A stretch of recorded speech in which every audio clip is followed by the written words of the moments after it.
Selain Freeport, ini dia 7 tambang emas raksasa di Indonesia. Kekayaan Indonesia pada komoditas mineral semakin tahun semakin bertambah. Tidak hanya tambang emas Freeport di Papua, kini kekayaan alam berupa tambang emas raksasa lainnya juga ditemukan di beberapa tempat di Indonesia. Salah satunya di Dompu, Nusa Tenggara Barat. Berikut ini adalah tambang-tambang emas raksasa di Indonesia yang telah kami rangkum. Hai semuanya, balik lagi di channel DJ Irianto yang membahas berita-berita eksplorasi tambang underground di dunia. Pastikan kamu subscribe channel ini ya. Dan jangan lupa klik tombol loncengnya agar kamu tidak ketinggalan informasi terkini. Jika kamu suka, kasih like dan komentarnya ya. Tambang emas Onto, Dompu, Nusa Tenggara Barat. Baru-baru ini ditemukan harta karun deposit biji tembaga dan emas di Onto, wilayah Kecamatan Hu'u, Kabupaten Dompu, Nusa Tenggara Barat. Penemuan ini berdasarkan eksplorasi yang telah dilakukan di wilayah KK Proyek Hu'u sejak tahun 2010. Deposit sumber daya mineral Onto pertama kali ditemukan pada Agustus 2013 dan sejak saat itu sebanyak 64 lubang pengeboran setara dengan 61.000 meter telah dilakukan untuk menentukan ukuran, luas, dan karakteristik sumber daya mineral. Berdasarkan perkiraan sumber daya mineral yang dilakukan PT Sumbawa Timur Mining per Desember 2019, total sumber daya mineral tertunjuk adalah sebesar 0,76 miliar ton.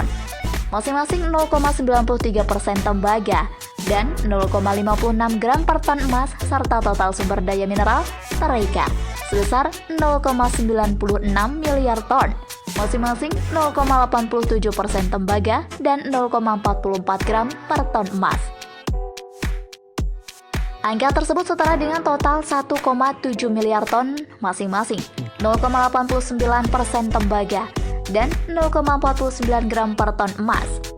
Selain sumber daya mineral di atas, target eksplorasi di sekitar area juga telah ditetapkan sebesar 0,6 sampai 1,7 miliar ton, 0,20,7% tembaga, dan 0,1 sampai 0,3 gram per ton emas.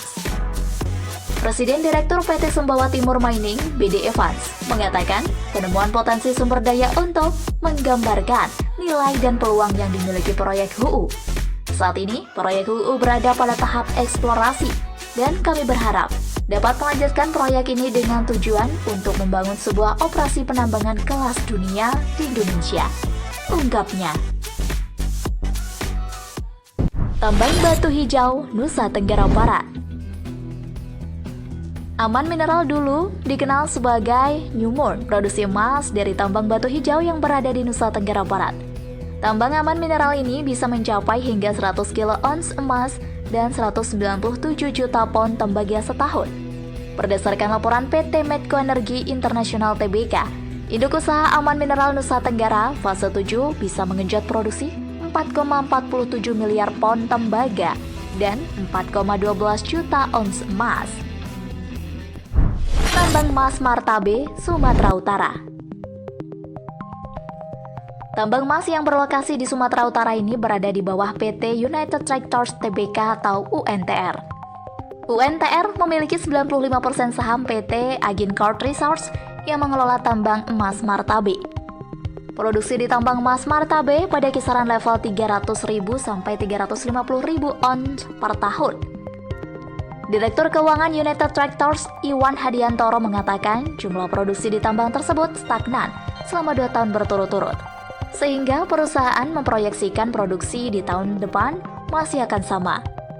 Produksi belum tahu sekarang at least 300.000 sampai 350.000 ons emas per tahun. Sekarang segitu, sudah 2 tahun produksinya segitu. Emas makin lama makin turun, makanya eksplorasi terus nih, kata Iwan di Ritz-Carlton, Jakarta.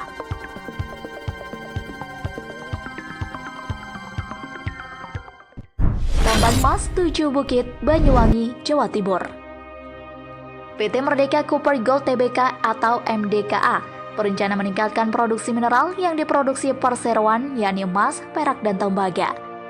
Corporate Sekretari Merdeka Copper Gold, Adi Andriansah Sukri, mengatakan untuk produksi emas tahun ini target produksinya 180.000 ons sampai 200.000 ons. Sedangkan di kuartal 1 ini realisasinya sudah mencapai 600.000 ons. Jelasnya, produksi emas ini juga naik dari realisasi produksi perusahaan sepanjang 2018 yang sebesar 167.506 ons. Peningkatan produksi ini didukung dengan adanya peningkatan produksi pada lapisan oksida di tambang 7 Bukit dari 4 juta ton menjadi 8 juta ton. Selain itu, tambang emas Pani yang rampung diakuisisi akhir 2018 juga akan mendorong produksi perusahaan di tahun ini.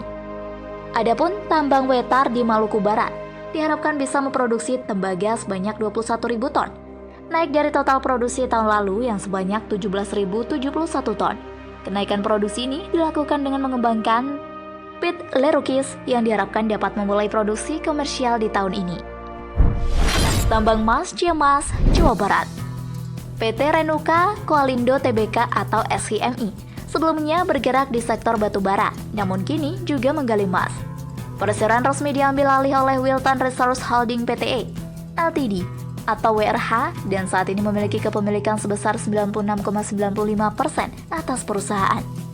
PT Renuka Koalindo Tbk SCMI mulai Juni 2019 memproduksi emas dalam bentuk ore.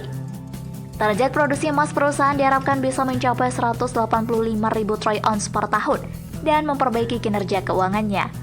Tambang yang berlokasi di Jawa Barat ini memiliki total cadangan sebanyak 26 ton gold content. Tambang emas Pongkor, Jawa Barat.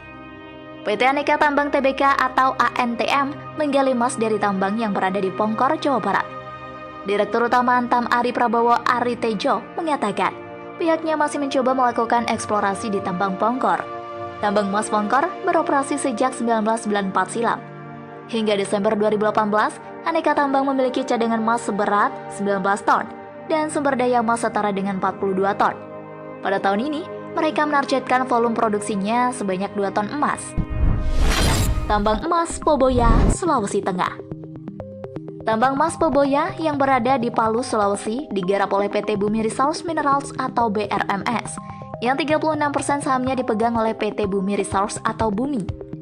Proyek tambang emas tersebut memiliki jumlah cadangan sekitar 3,9 juta ton biji dan jumlah sumber daya sekitar 7,9 juta ton biji, ujar CEO dan Direktur Utama BRMS Suseno Kramadibrata dalam keterangan tertulisnya. Sebagai informasi, berdasarkan hitungan BRMS, tiap ton ore yang ditambang berpotensi hasilkan 4,3 gram emas murni. Produksi di tahun pertama diestimasikan 100.000 ton biji. Level produksi tersebut diharapkan dapat naik menjadi 180.000 ton biji di tahun kedua. Jika kegiatan penambangan mulus, produksi emas dari tambang di Palu ini bisa naik sampai 600.000 ton ore dalam beberapa tahun mendatang. Izin konstruksi dan produksi untuk tambang ini berlaku sampai 2050. Itu tadi 7 tambang emas raksasa di Indonesia, selain Freeport di Papua. Kita patut berbangga, Indonesia mempunyai alam yang indah serta sumber daya yang melimpah. Lebih berbangga lagi, sumber daya alam Indonesia bisa kita kelola sendiri dan bukan dikuasai oleh orang asing. Hai, jangan lupa like, comment, share, and subscribe ya. Sampai jumpa di cerita berikutnya. Bye!